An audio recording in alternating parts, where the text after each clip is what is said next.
He installed the cameras on a night when the mansion felt emptier than usual, the kind of silence that presses against your chest and makes even a wealthy man feel poor. Ethan Hale was a self-made millionaire, a man who controlled boardrooms, markets, and destinies with a single signature, yet he was powerless in the one place that mattered most, his own home. His daughter, Lily, once the brightest, most energetic child he had ever known, lay confined to a wheelchair after a tragic accident that stole the movement from her legs and the laughter from her eyes. Doctors called it permanent. Therapists called it a long adjustment. Ethan called it his failure. He blamed the world, the reckless driver, fate, and most of all himself for not being there that day. Since then, fear ruled him. Fear that someone would neglect her. Fear that someone would hurt her. Fear that while he was busy building empires, his fragile world at home would crumble. So he did what he always did when fear crept in, he took control. The cameras were discreet, hidden behind vents, within decorative frames, even inside a smoke detector. Not to spy, he told himself, but to protect. To make sure the nurses did their jobs. To ensure the new maid, Clara, followed instructions to the letter. Clara had been hired quietly, a young woman with gentle eyes, modest clothes, and a resume that spoke little but somehow felt honest. She was quiet, almost invisible, and that alone made Ethan uneasy. Invisible people, in his experience, often hid secrets. For the first few days, the cameras showed nothing unusual, Clara cleaning, cooking soft meals, carefully moving Lily's wheelchair, speaking to her in a calm, respectful tone. Lily rarely responded. She hadn't spoken more than a few words to anyone since the accident, not even to her father. Her eyes carried a distant look, as if she were watching life from behind a thick glass wall. Ethan would sit alone late at night, rewinding footage, analyzing every movement like a CEO reviewing security logs. Then one evening, everything changed. As rain tapped against the tall windows of his office, Ethan pulled up the live feed from Lily's room. Clara was there, kneeling on the floor in front of Lily, holding a small, worn music box. Ethan frowned.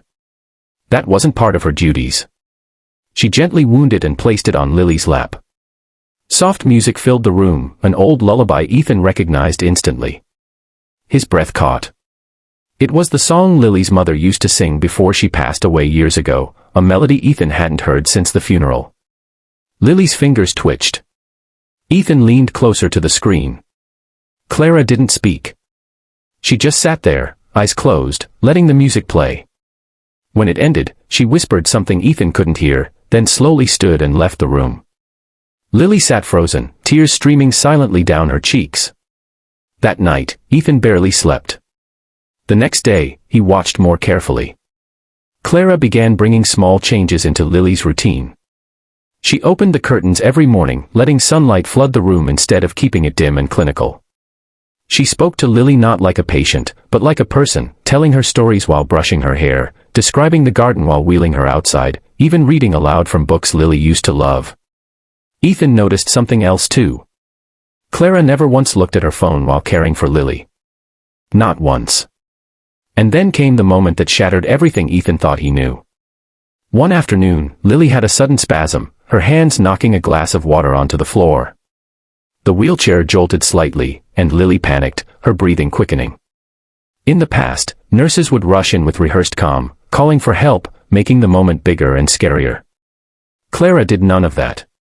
She gently took Lily's hands, pressed her forehead against Lily's, and began to hum. The same lullaby.